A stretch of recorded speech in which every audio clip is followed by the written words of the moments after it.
It started with a letter. Stamped in bold red ink across the top were the words "Final Notice." According to the Homeowners Association, my front garden, a half-acre of native wildflowers, violated aesthetic uniformity standards. I laughed at first. My land was my sanctuary. No clipboard-wielding committee was going to dictate what grew there, but the letters kept coming. Fines piled up. And then came the threat I never thought they'd make: property seizure. That Saturday morning, as the sun climbed over the trees, 6 men in polo shirts and shiny HOA badges marched up my gravel drive like they owned the place. They carried clipboards, cameras, and the smugness of people who thought they could bend anyone to their will. "Sir," their leader announced, "we're here to enforce compliance. You've ignored repeated notices.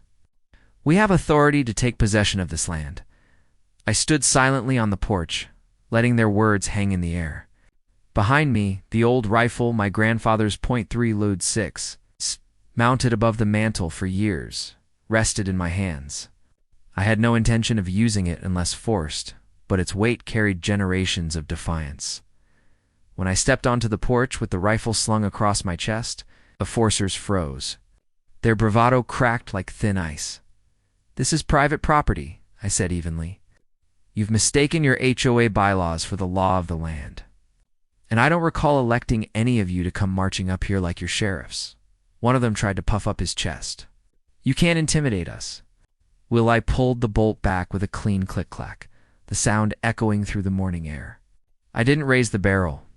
I didn't point it. I simply reminded them of the unspoken truth. Paper authority means little when faced with steel resolve. Their confidence evaporated. Clipboards clattered to the ground. They backed down the driveway, muttering about calling the county and escalating this, but their eyes betrayed pure fear. By the time they reached the road, they weren't walking, they were running, scattering like startled deer. I lowered the rifle and sighed. This wasn't about violence. It was about standing ground. My grandfather had always said, "Land isn't dirt, son. Land is freedom. If you don't defend it, someone else will claim it." The HOA never sent enforcers again. Instead, a quiet truce settled over the neighborhood. My wildflowers bloomed brighter than ever, defiantly alive, a symbol of stubborn independence. And every time I looked at them swaying in the breeze, I smiled.